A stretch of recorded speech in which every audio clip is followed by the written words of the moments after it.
Thanks to Raid Shadow Legends for sponsoring this video. Hi, I'm Arthur.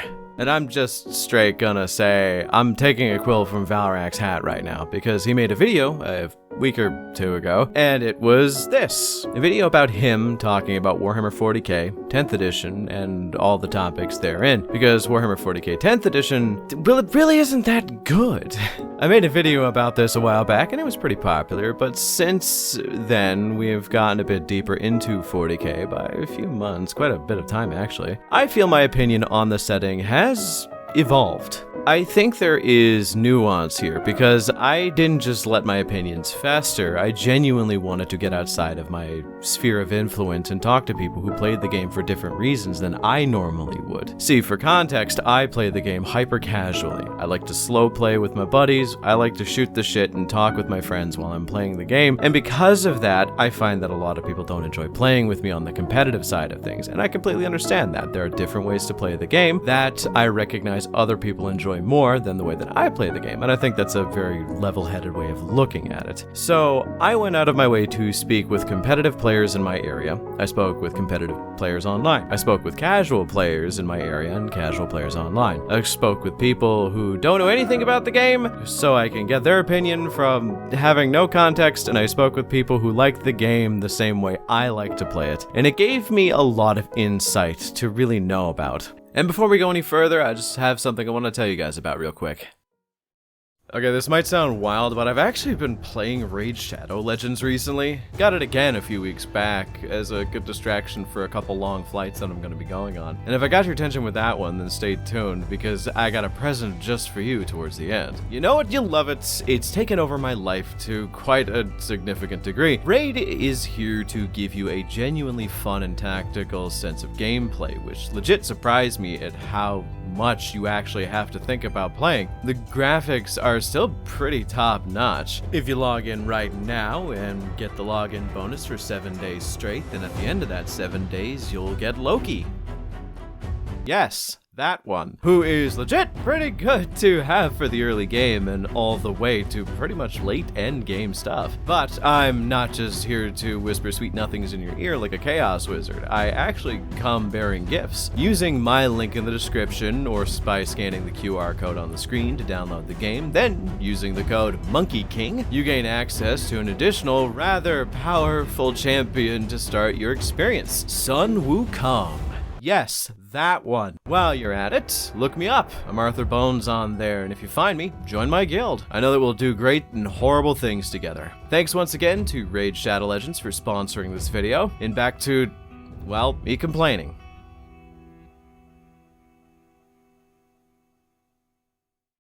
So with what I said before in mind, you'd think that would mean my opinions would have softened, or at least changed. And they have changed quite a lot, and softened in some areas, I will say. And alongside that, you'd think that I'd have a more complex understanding that more people like the game than I would have originally thought, and because of that, I would have gained a sort of non-partisan appreciation for something that even though I don't enjoy it, other people do. Especially because before, I definitely disliked it for very petty reasons. So what exactly happened? What is my opinion on the game as a whole right now? Is it better than before? Is it better with time? Did it improve? Did it get worse? I'll give you a fucking hint! It got worse. Whoa! I cannot wait to complain this time. It's good to be back, boys. I'm letting the demons win today, so let's sit back while I try to wrap up legitimate criticisms for a multi-million-dollar company inside of a bunch of shitty jokes about a dick or something. Because we are gonna break down every part of the failings and successes of 10th edition through the eyes of someone who only plays casually and has been described as a bit of a grumpy curmudgeon at the best of times, which is obviously going to frustrate many, but I have to be that guy, so let me just say, this is my opinion. I know some, if not most of you, are going to disagree with all of it. Hell, I know most of you are probably going to disagree with most of it, but I know that in the heart of your heart, you will agree with some of what I have to say, but I'm going to put it in as concise a point as possible. I've got this broken down into several categories to discuss an overview of the game, and the last category isn't even going to be a category. It's just me talking about how GW did something that did me so dirty that I may or may not have sworn a blood vendetta against them. the miniatures. Starting off, we hit a banger, a certified hood classic discussion topic when discussing the hobby, which is the miniatures and how they have been going this edition. So for the first time in probably my entire time playing 40k, I have mostly negative things to say about the 40k releases for this edition, as excluding the fact that at the beginning of the edition, they dropped about a third-ish of the range due to it being outdated in GW's eyes, which is shitty, but in their defense, which is a weird thing to say for Games Workshop, it was clashing stylistically with the direction they wanted to take 40k, and they have been trying their best to update the models from the old ones as much as they can. Now, what we have been getting alongside that have been a mixed bag at best. The Kroot were a strong start, as I genuinely enjoyed almost every model in their release, and have collected pretty much every kit at least once and have far too many Kroot carnivores to count. On top of this, we got the Hernkin Jaegers, which even though it's a single Leagues of Votann kit, it is new and it is fun and they are a cute model. Then you have the new Space Marine releases, which for the most part for the early part of the year and for the Dark Angels releases, they have been fantastic with the new Terminators, new Terminator captains, the everything in between has been really nice. But the further we get down the timeline, the worse the song gets. The melody of their art begins to grow discordant. Its soothing rhythm becomes a staccato mess of weirdly disjointed patterns. And why the fuck does Lamarty's have a ball gag? Yeah, I'm gonna go there because one of the other reasons I'm doing this video is because the release of the Blood Angels was so underwhelming that I felt it necessary to add my voice to the choir. And for those who wanted to know as well, but for those who don't know, I have a lot of criticisms over the release of the Blood Angels. Sure, there are a few good models. Astaroth is pretty good, a little bland in comparison to the old one, but still pretty good. The Sanguinary Priest plus the Captain. I love having faction-specific variants of the same model, but the more you look into every other model, which is about half of the releases, the more you get kind of upset. Like at the top of that, Sanguinor. Isn't Sanguinor supposed to be a psychic manifestation of the energies collected by the Blood Angels during times of need? So wouldn't it make sense to have the Sanguinor in like legendary ancient power armor instead of modern stuff? So why is it in a Primaris jump pack armor? Like that's just Mark 10 armor. Is that supposed to be a thing? I mean, you could totally just assume that it's because Primaris Marines are taking over the army and that the vision of what they see as the perfect Marine is changing over time, and thus the Sanguinor is matching to change the views, but it's just kind of confusing. Although the weird lore ramifications are kind of aside, the model's pose and all that is nice and the sculpt is pretty cool, but the design is kind of bad. Not for any like aesthetic purposes, but the fact that it's a rather large character model supported by 4 ribbons, yeah, I'm sorry, I've transported models like that before, they break, they're going to snap, and I feel like it's just such a short-sighted thing to do, so that's my biggest criticism there for that model. Though, that's not the worst of the Blood Angels releases. Let's cover the next one, and that is Lamarty's, who, I like the pose, I like the model, I do think it's a little plain in comparison to the other Lamarty's.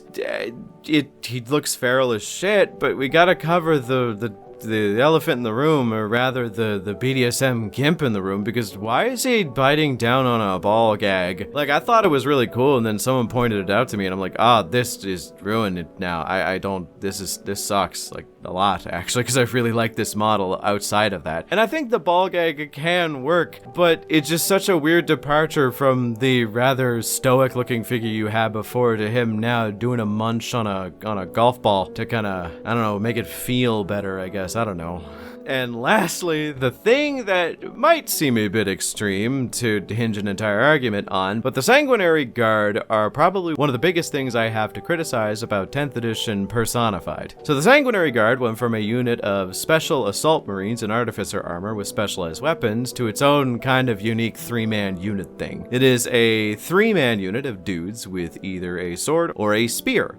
And from there, you can kind of figure out the rest. Jump packs, they run around, artificer armor, that kind of deal. Problem herein lies in multiple stages. That when you see the model in comparison to the original, you notice a distinct lack of zest. It just doesn't have the juice the original models have.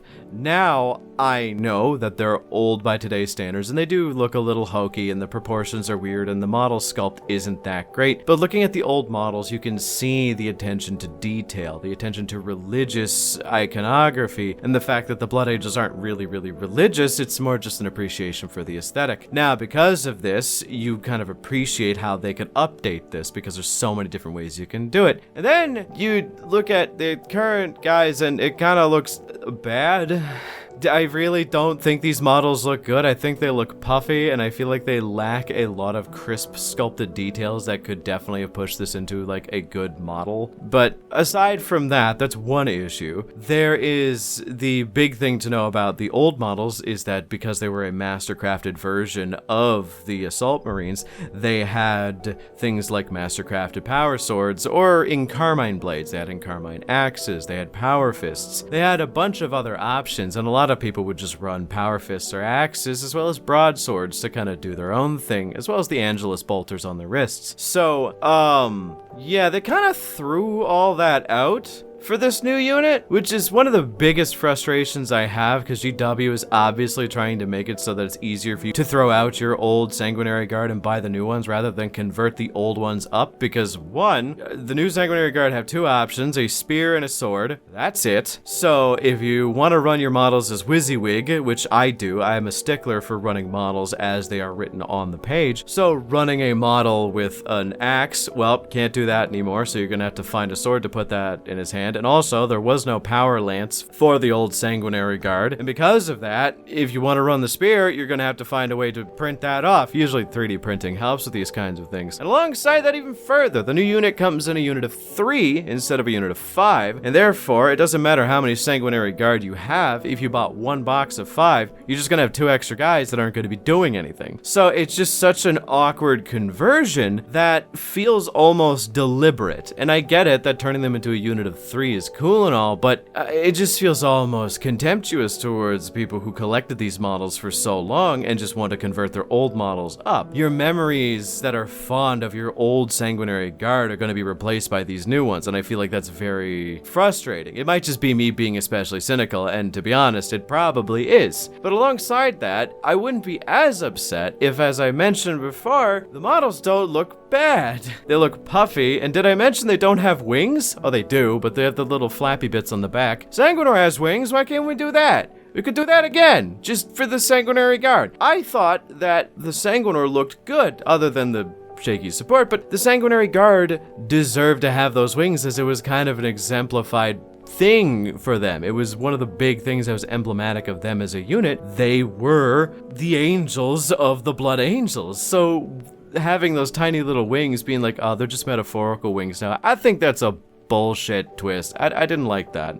They seem plain, they seem very bland, and they seem very safe in terms of their design. There's nothing unique about them. They have no zesty flavor that came from the older models. The models, the rules, and a lot of the interaction I've seen between different players is just, it's dull. I find as we progress further, the models get kind of more and more boring. They're just, oh, here's the thing that you've always wanted, but nothing new. Like, hey, here's a captain that has access to a weapon that's in the codex, and it's also flavored to your faction. Or here's a Chaos Lord that you've been wanting for years, but we got rid of a long time ago, so here's it back, but new kit. Which, as of me recording this, they still haven't brought the Chaos Lord kits that they brought out before back. Like, I can't buy that, and I do want to buy a Chaos Lord at some point, but it's been a couple months, so yeah, that's a thing. But regardless, I think bland is kind of the way to describe my biggest complaint about 10th edition. We're going to cover it a bit more when we get into the rules section of it, but 10th edition is incredibly bland in terms of design.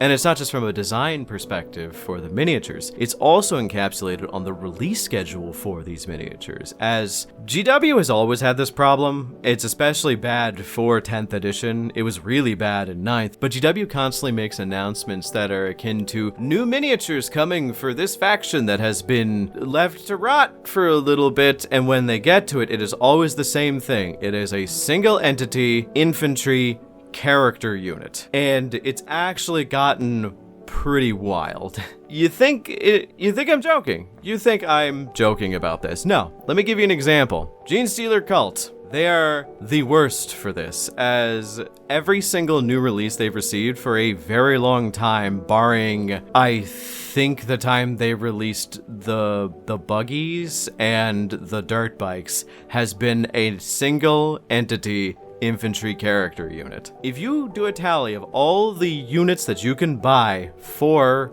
Genestealer Cult, there are 15 single entity character units, and only 10 units of other things that are not that. And if you get rid of the monsters and the bike characters, you have 12 characters still. You still have more characters than you have units to put them in, and I get it, that's kind of the big thing with them, but I feel like they kind of deserve more than just that. Mark my words, Leagues of Votann, if during their release for their codex they just get a single character, I'm going to riot. But all that negativity aside, I do want to say, as I said before, a lot of the miniature releases have looked pretty good this edition. I've seen so many new sculpts that are really interesting. It's just really a shame that they are pushed out almost shamefully and then taken away for a very long time. I know I clowned on the single entity character unit, but the Jump Pack Chaos Lord looked fantastic for what it was, and the Hernkin Jaegers are beautiful models. The Benefictus for the GSC looks fantastic, and alongside that you have a bunch of other models that came out that were really, really nice, and I can guarantee you there's going to be even more models that are coming out that are good too. I just think that GW forcing units that are not single entity characters to be played in Kill Team is just an unnecessary way to hike up the price of these models, and it's genuinely killing a lot of the hobby for some people. Like, look at the Space Marine Scouts kit. This Scouts kit is for a cheap unit of Space Marine Scouts. Space Marine Scouts are almost integral to most 40k lists as they're a very cute unit to run. But why? It just doesn't make sense. I get it, it's promoting Kill Team, but a lot of people just want the kit normally, and I feel like it's just such a short-sighted thing to do. We're gonna cut back to this, but I have a statement that I want to say later about pricing and GW making money, but we'll get there once we get to the practices of GW as a company as of late. But for now, let's move on to the rules. Okay, so this is honestly probably where I'm going to be losing a lot of you, because I'm not a rules guy. I'm the YouTube equivalent of just me pointing at a shiny thing and telling you that it's shiny and really pretty. It's not really high art or anything intellectual. I just try to make it as funny as humanly possible, and because of that, I'm gonna lay my cards out on the table. Of the conversations I've had with individuals about their opinions on 10th edition as a whole, I find that the more competitive side of the community tends to actually like the game a lot, at least from the people that I've spoken with. And why is that? Probably because it's quicker, the rules are simpler, and it's easier to make judgment calls on the fly when weird rules interactions occur. Which, if you're into that side of things, cool. I'm glad you enjoy Auspex tactics and enjoy talking about your rules and factions, and how the Eldar vs. Eldar meta at the beginning of 10th was really funny, because in all honesty, it really was. But I am not speaking for them. So to get my disclaimer out of the way, I'm gonna just let it rip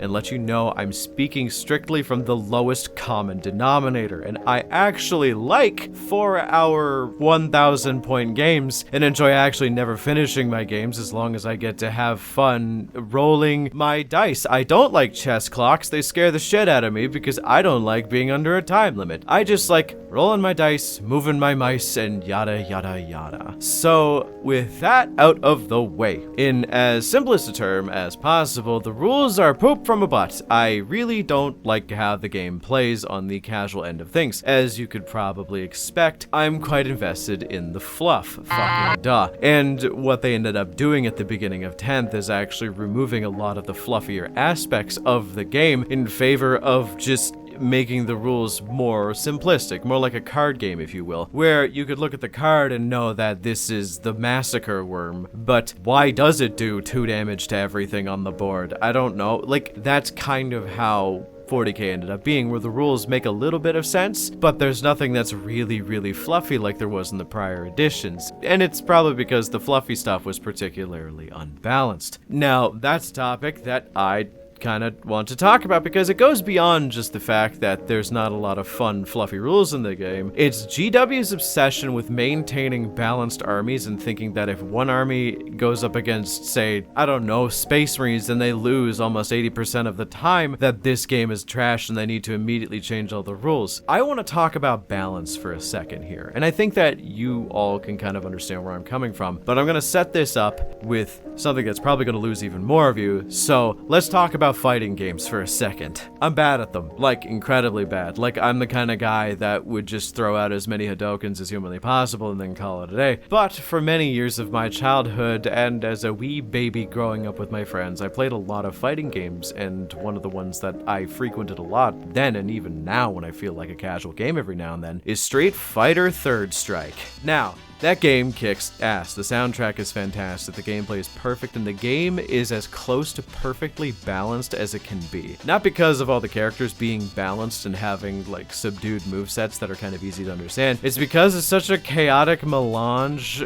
that it's weird. Okay, so I'm gonna get flack for this because I'm not speaking from someone who knows what they're talking about, but Third Strike is balanced not because it's balanced because every single character in that game has such wacky bullshit that if that character was put into any other hyper-balanced fighting game of the same genre, they'd probably stick out with their mechanics alone as one of the strongest characters in the game. It's just because of how they make that. So, for context, in the game, there is a semi-unique mechanic where every person has a taunt gimmick, where if you get a taunt off mid-game, you get an effect that is usually temporary for some amount of time or for the rest of the round. And these range from okay to holy shit, why did they do this to Q? Because, like, well, okay, I main Q, to which some of you are probably saying, of course you fucking mained Q. So in this game, if you taunt with Q, you gain more health, more stun resistance, and more damage reduction, which stacks all the way up to 40% damage reduction if you get 3 taunts off in one round, which giving a beefy, hard-hitting, high-damage character like Q, who albeit has slow combos, is still already pretty tough, seems kind of broken to pretty much half all the damage he receives. But then you realize that in that same game, you could get 3-tapped by Akuma just doing normal Akuma things without exploiting any of the weird gimmicks of the game, and you're just 3 bad reads away from getting blasted by raging demons. So what seems like horrible balance at first is actually a perfect way to balance the game, because more or less everyone has answers to everything everyone else can do in the game. There is, I think, like 1 or 2 exceptions, but they're all over the top because of this. Like, say you have no projectiles as Hugo and no way to defend against projectiles being spammed on you? That's okay, just fucking run through them. Oh, you have trouble getting your grapples off as Alex? Okay, he can jump pretty far too, honestly.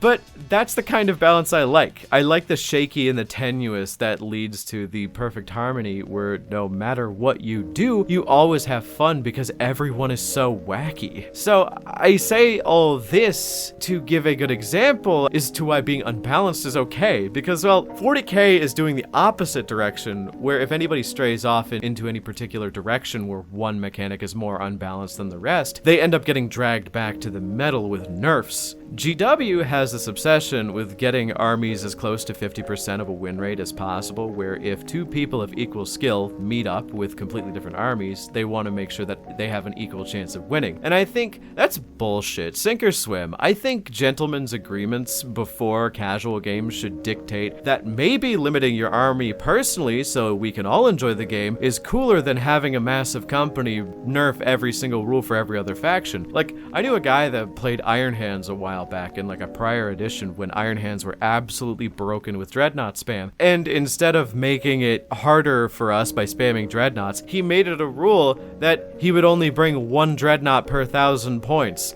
And he wouldn't even bring a forgeable dreadnought like the Daredeo or the Leviathan because he wanted to make sure everybody else had fun with the game as well. And I like that kind of like gentlemanly combat, that brotherhood thing that's so common in this game. So instead of that, GW just removes mechanics from armies in order to make them less effective so that they can go down rather than boosting other armies up. Like, good example, at the beginning of 10th edition, the Leagues of Votann, as, okay, they weren't doing good I will add, because they were in the low 30% win rate, if I remember correctly, and that's actually fucking abysmal. Like, even me, I played them in the early of 10th, it was such a steep drop-off from one of the strongest armies in 9th edition, but yeah. But on the opposite end, you have the Eldar, whom were winning like crazy. So what happened was they buffed already existing mechanics for the Leagues of Votann and removed several mechanics from the game / altered several mechanics from the game so that the Eldar couldn't just eradicate you turn one, rather than giving other individuals the ability to respond to what Eldar were doing. This practice is to keep people from thinking that they shouldn't buy an army because it's losing, because they're always going to change it, so at some point your army is going to get its time in the sun,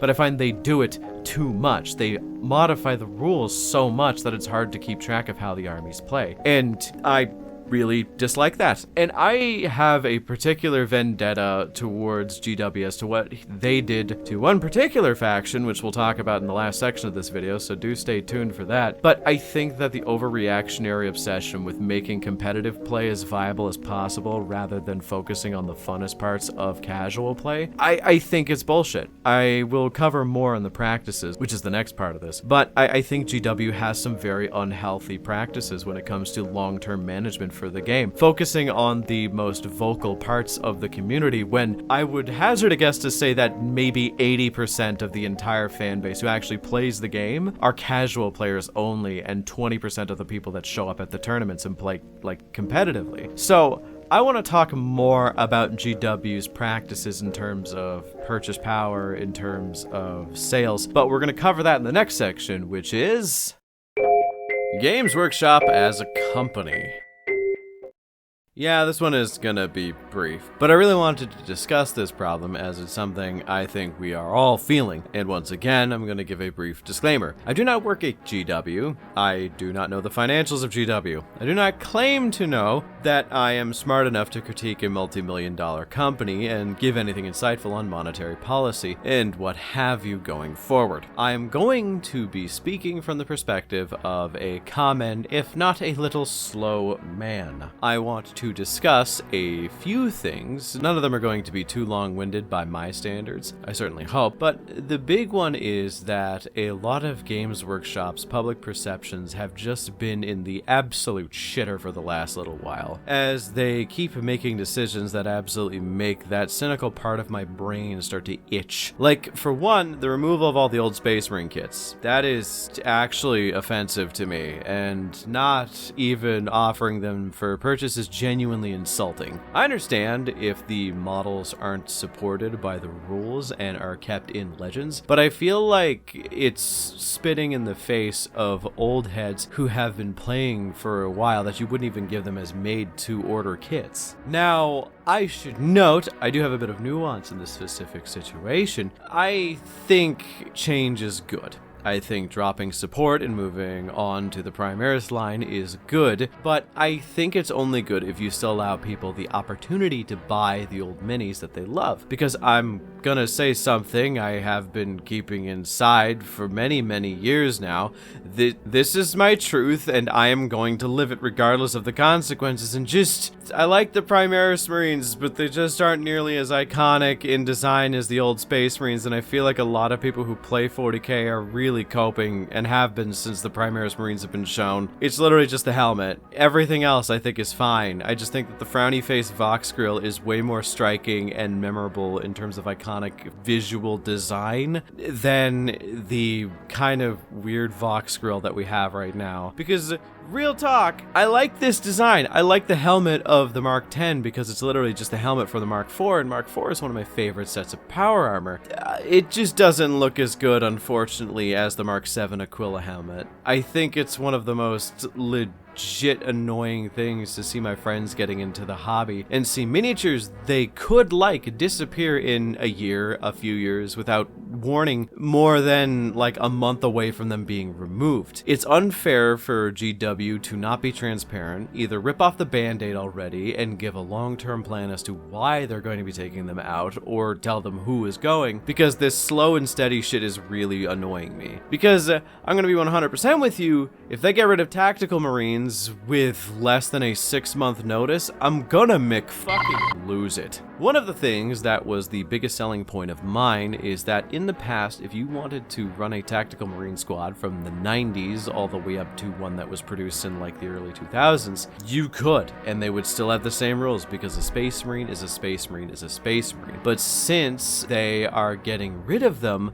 to give better context to kind of my point and kind of supplement this, I'm going to take a little bit of a diversion here. Could you imagine if the Eldar got a new model, the Mega Guardians or some shit, and they were being promoted to hell and back, but because of that, the regular Guardians were getting slowly pushed back, and instead of just being promoted less, they just disappear and are taken off store shelves. You're no longer given the option to run the models that have been almost ubiquitous with the entire army for so long, and GW tells you, hey, the Mega Guardians are so much better than regular Guardians, why would you want to play with them? To which that kind of defeats the purpose. I don't care if the Mark 7 Marines look bad in comparison to modern true scale, and I don't care if the rules are worse, and I don't care if they're not nearly as good as the Primaris poo-poo pee-pee boys, but I like them because they're cool. So I just feel GW getting rid of them is just annoying. It's just such a short-sighted dig at trying to sell new products so they can justify releasing new miniatures for people to buy and replace their entire armies with. Because wouldn't that piss off Eldar fans if they did that with the Mega Guardians? It's like if in the introduction of the Beast Naga boys, instead of releasing the new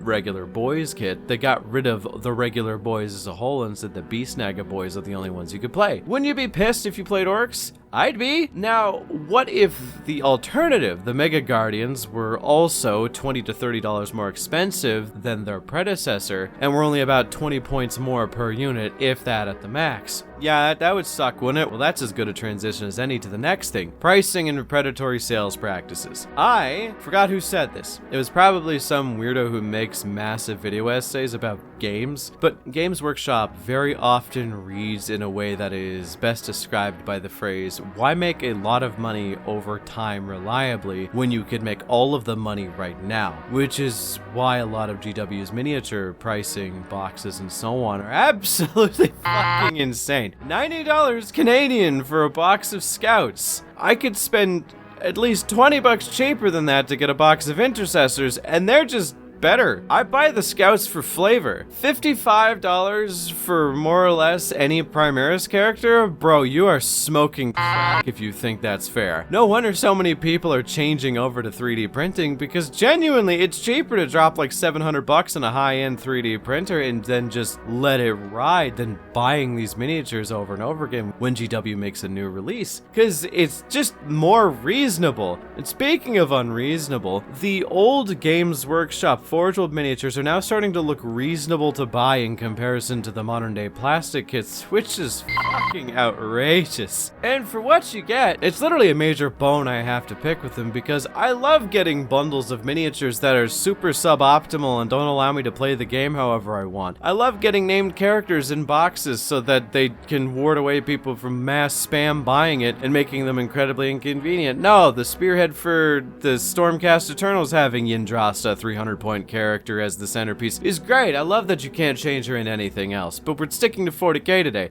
Okay, let's talk about my biggest complaint with a lot of the value boxes that have been coming out. Data cards. I don't like them. I don't think I know a lot of people who would make or break a box just because they're there, and I feel like GW has this thing with putting in stuff that isn't necessarily important for you to play the faction in order to arbitrarily boost the value of the box. Like, why in the actual fuck is a collector's edition codex listed as a reason to mark up a price? As someone who bought the Kroot box, that was about $300 Canadian, which is about this much in American. I can't do the quick math right now. And it came with about less than 400 points of Kroot, which is fucking abysmal. And the reason why that price was so jacked up is because it came with the collector's edition codex and the data cards. Now, I can understand packing in one or the other, but packing in both is just obscene. It's not necessary. And I know a lot of people would agree with me on that, because if you have the codex, why would you need the data cards off rip? If you want to buy the data cards, they're like 20 bucks. Just go for them. Spring for a couple later. It's not that hard to pick them up. But throwing them into a box and saying that it's added value while the codex is also in there, I feel like it's just a spit in the face just to throw in something that costs almost nothing to make and then also just increase the price by 20 to 30 bucks. I know some people find them convenient, and I know that some people would think that they're a great inclusion. I just think otherwise, and I think that they're just an unnecessary thing for people who just want to speed play. And as I've said earlier,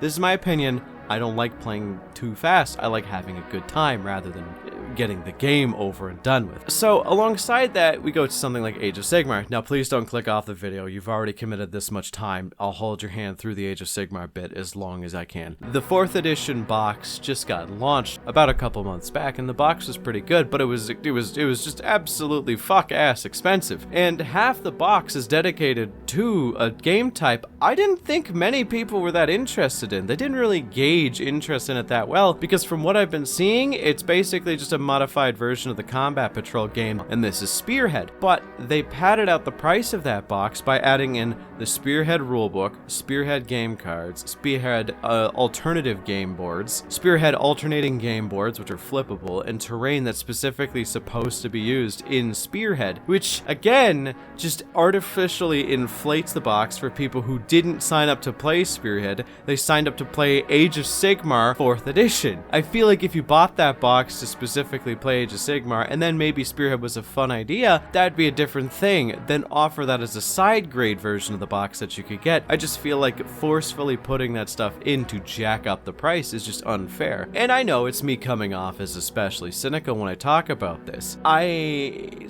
bought the 4th edition box, and now most of the stuff for Spearhead just takes up dusty spaces on my shelves. I've never opened the books and looked into them. I've heard about how Spearhead plays, and I'm just not interested. And I feel like I'm not in the minority there, and maybe I am, but regardless, I feel like some of you will agree with me that GW putting stuff in boxes to artificially inflate the value is just dumb. Like, what does a collector's edition codex even do? Like, what's the physical difference other than a different cover and maybe some prettier art here and there? Now, it's cool, but they don't add anything extra to it except the prices are actually insane. Speaking of insane prices, Games Workshop dice.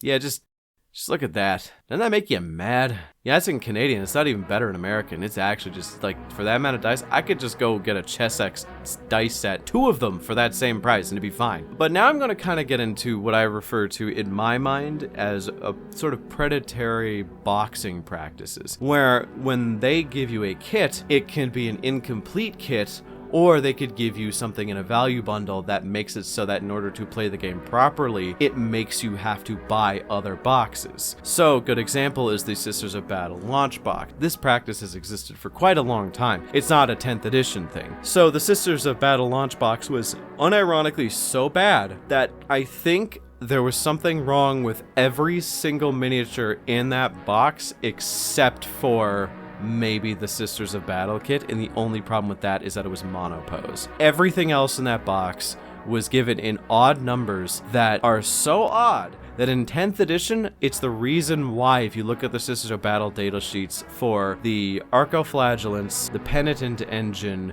the Sisters Repentia, they all have weird lowest number counts, and that's because that box was distributed with weird numbers, so that no matter how many boxes of the other sisters you got, it would never make a full unit. Same with things like the Blood Angels Combat Patrol, where there's a unit of 5 instead of a unit of 10 for, I believe, incursors. Now you might be thinking to yourself, Mr. Bones, they haven't done that in a while. They aren't as bad. Bull fucking shit. I wish I lived as happy an ignorant life as you did, because they literally just announced something. The Battle Force Christmas boxes for a lot of the factions. Now, I don't think any of them are really that interesting. Honestly, I think most of the boxes were a miss, though I am getting the Big Pig box because I love everything that's in that, but that, again, AOS, don't worry, we're not going back there. The big one for 40k was the Knights box, because it came with 1 of the big Knights and 4 of the small ones, and if you got 2 of these boxes, that's just a whole Knight army, and that's a good way for people to get into the hobby, but we found out that it's not a complete Knight. See, there are 2 basic Knights kits. There's one that comes with... okay, hi! I'm going to, this editor, Arthur, as I'm making this video, I just wanted to come in and say everything I'm about to say is wrong and everything is actually worse than I thought it was. So, for context, I thought there were still those 3 different variations of the knight kits that you could buy. There was the one that had some of the weapons, there was one that had most of the weapons, and then there was the Canis Rex kit that came with the pilot and all the rest of the weapons that you could put on it. But it turns out, no, they got rid of all of that, and they have the Canis Rex kit now, and that's the only one you can buy, which makes this purchase even more goddamn frustrating, because you're basically getting a worse product that you don't even have the option to buy another of. Why did they... I'm flabbergasted. I am beside myself. Okay, I'm gonna cut back around the end point of this argument, but that's actually insane, because, like, if you go in the shop right now, they're all the same price because it's all the same kit, and you get the little mech pilot that goes with the knights. But you can't get that with this kit because it's the cheaper version that they don't even offer for sale anymore. That's actually fucking insane. Now, as 10th edition plays a certain way, you can now equip everything for free on any miniature that you get, depending on the unit. So all the extra bits, you don't need to actually pay for them and increase the points to your list. It means that it's easier for you to run things for all those who don't know how to play the game. So because they're shipping this box, not with the full price knight, but with the cheaper knight, it's actually making it so that you're getting just a suboptimal and kind of shitty deal, when for like 10 bucks more you could have just gotten like the full knight. I don't understand why they didn't put in the full sprue, because it was literally just a small upgrade sprue that would add on to those. It feels super cynical of me to say this and almost conspiratorial, but it feels like they're basically goading you into purchasing one of the bigger knight kits so you can have that upgrade kit, because it can create 2 missile launchers so that you now have the ability to kit out the one that you just got. It's super weird. I don't understand why they didn't put it in. I feel like the cheap out answer is to say the box size is there, but I don't believe that. I think that they could just make the box like an inch bigger or maybe in a couple centimeters bigger and it would have been fine. And with that being said, I just gotta question it. Like, why is that there? And I think it's because if they put that in, the value for that box would be too valuable, which would drive down the sales of other knights that they want to get. See, they don't want you to just play the hobby, they want you to keep buying the miniatures. So if you buying 2 of these boxes means you don't buy any more miniatures, well then, what's the point in that, right? I think I'm probably just being especially cynical this time. And this is definitely going on far longer than I was expecting. So I want to ask if you guys agree with me. Do you think I'm going too far saying that? Again, I'm not educated like you are. I'm just making guesses and views on this as someone who has a particular disdain for these kinds of practices where I don't understand the intentional inconveniencing of your main player base. So me getting out of the asylum and taking my tinfoil hat off now, I think that's everything I wanted to discuss in terms of GW's policy. Sure, I'd love to talk about the creative side of things and how they, on a whim, could take down half of YouTube's content creators and have lost all good faith in the process, but we'd be here all day if I did, and that's probably a video for another time. So let's get to the final segment of this video and talk about the worst thing GW ever did to me.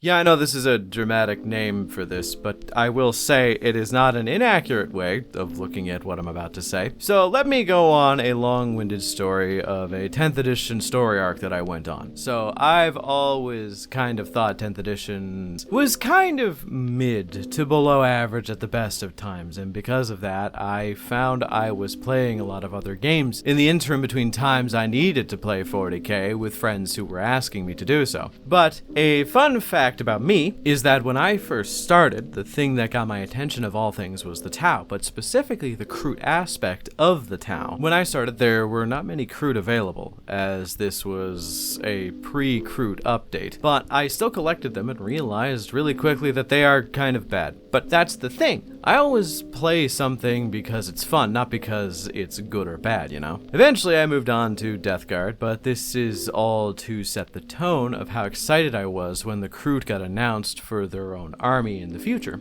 The release was absolutely fucking monumental to me. I was so goddamn hyped, so obviously I picked up the box. I legit overlooked the high price and a bunch of other things with the box that I didn't really like. You know, low point costs for the miniatures for dollars, data cards, so on and so forth. I put together the miniatures and immediately started to play with my best friend, who ended up picking up a combat patrol of orcs not too long ago. We ended up working together to kind of play a sort of a mock escalation league, where each of us every week would start adding on more and more units, and I would race to paint boxes of Kroot that I would get from my local game store, and so on and so forth. Okay, so the thing that I really liked about the Kroot is that they had such a unique playstyle, and it was the perfect remedy for all the issues I had up to that point in 10th edition. Let me break it down for you. The Kroot are a hyper-mobile, physically weak ambush-style army with no really strong melee or ranged, but their tactics are based around you using the right stratagem at the right time and having the right plans to get through the game. For those who don't play the game, stratagems are army abilities that you can use at the cost of points that you generate through the game. These are called command points. You spend the points, you activate the stratagem, and then boom, it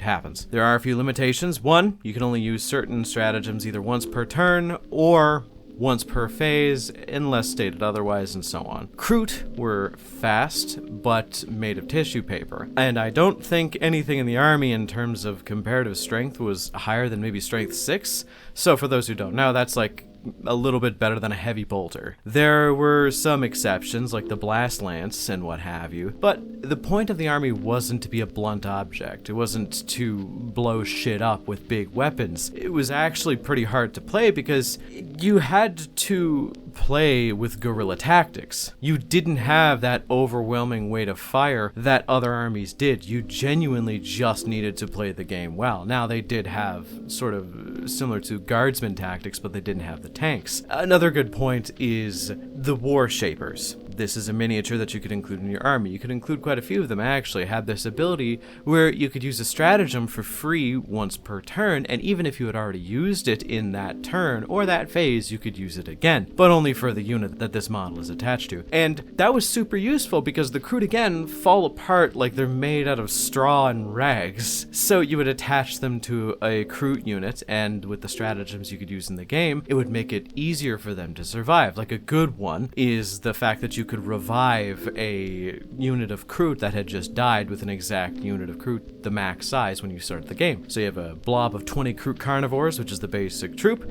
They all get wiped out, you use your free stratagem, and boom, you get them back. It was very useful because these guys could get picked off by guardsmen. Like, they were not tough. They had no armor, and the only thing that gave them any kind of resistance was the fact that they were stealthy, they were quick, and they had stratagems to help them come back or be more evasive.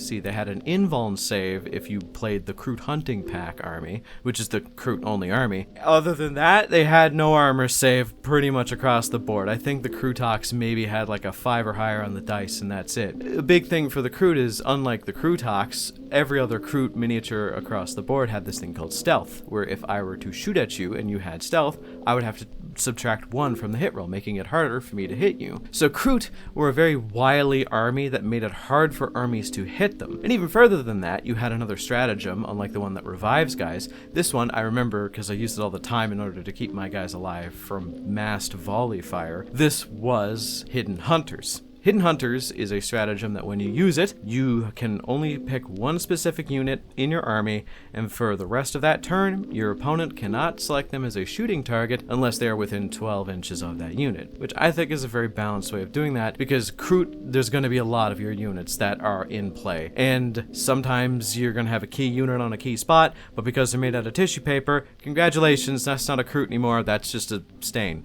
So having that stratagem was really useful. Not as useful as you'd think, because going up against orcs all the time was pretty difficult, considering they had, well, 18-inch guns and whatnot, so You know, there was a 6-inch margin for error, but you know, it worked. It worked better than you'd expect. Alongside that, other things like Space Marines with the standard 24-inch gun, it helped with those, though generally speaking, you're going to be closer than that because Kroot are predominantly a melee army. They just want to hit you a lot, not with high quality hits. Me and my buddy have been playing once or twice a week since the Kroots came out, and I was starting to feel it. I even had a video scripted about how GW got the Kroot so right and how it brought me back into the game with them having so many gimmicks that were cute, pretty balanced for casual play, and I was just having a great time. I wasn't even winning all the time. I literally just thought they were fun because the running around, the movement aspect of it was really fun. The guerrilla tactics of running in and out of charges. It was so fun to me. So for context, the reason why I say the Kroot were kind of a fun army is because they just genuinely weren't that strong and you had to work really hard to make them do anything. So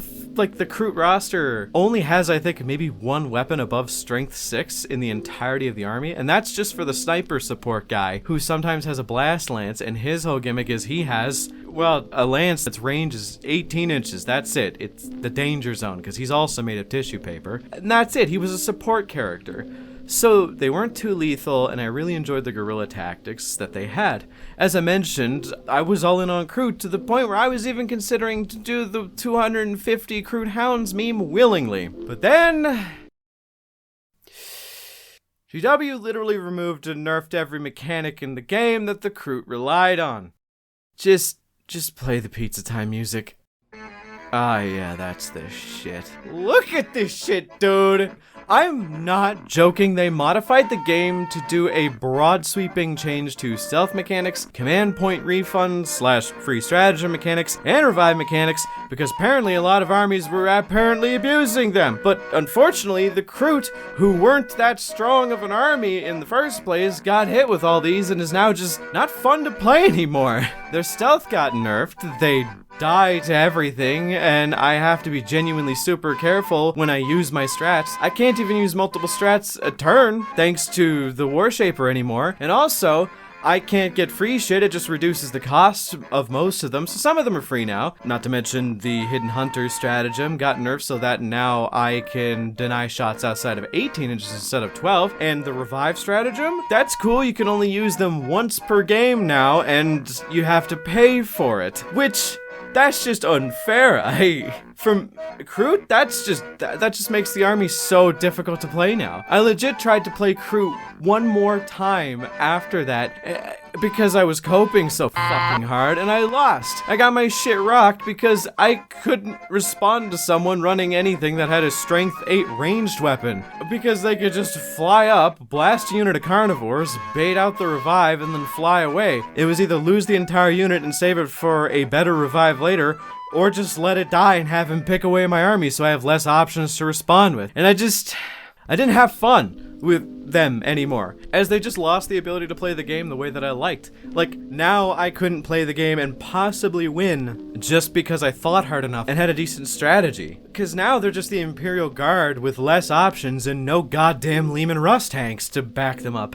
And before you say anything, shut the fuck up. I'm not going to splash Tau. I just wanted to run Kroot as a fluffy theme list, and it's just not fun anymore, bro. I have like 1,500 points of painted Kroot. I look at like they're just a one-night stand I'm embarrassed of, and honestly, okay. Let me just be a bit schizo for a second and say something that is going to sound like I'm ass mad because I'm ass mad. I took this personally. Like, I legit have a vendetta against 10th edition, and unless I'm asked to play 10th with a friend now, I just don't actively seek out games. I genuinely felt so scorned for allowing myself to enjoy the game for once, even though I wasn't winning most of the time with Kroot. Now I can barely play the game without half of my army getting blasted off the table on turn 1 or 2. It's such bullshit that I'm actually still mad about this. You might say I'm just malding about my army getting nerfed and everybody's in this shit with me. And you're fucking right. I am fucking malding about this because that's bullshit. We shouldn't just have our armies reduced in capabilities just because they're performing too well, or because they get hit with strays so often that now my Kroot army looks like it's trying to cosplay Swiss cheese. Like,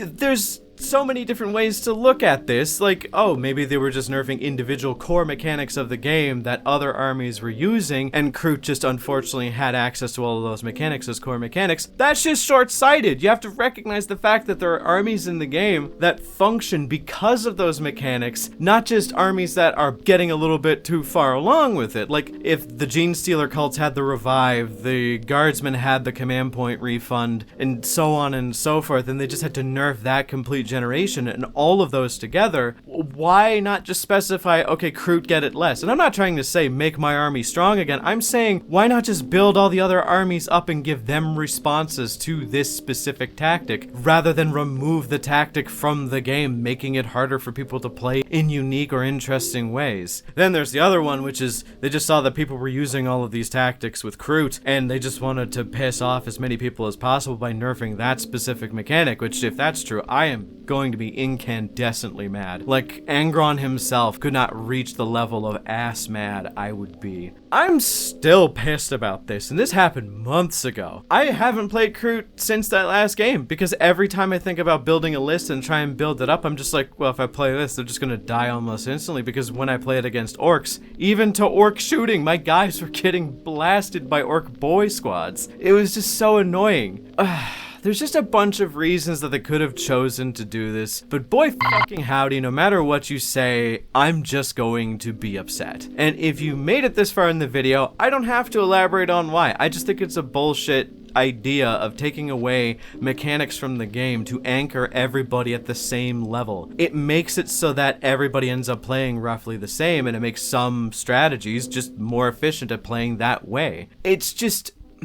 I don't even think the Kroot were winning on the competitive level. You could write a comment right now. Tell me. I want to know, were the Kroot winning so much that they had to get all of these mechanics nerfed? Because I highly doubt it, because I was not winning that much, and there is not that much spammable shit. Sure, you could do Guardsman spam and have just like 6 units of 20 Kroot and blasting people, but I just don't think that would be that good in comparison to other things. I don't know. Maybe I'm wrong. Maybe I'm right. Let me know. Just... as a casual player, I'm genuinely just fucking disappointed, and also just uncomfortably mad.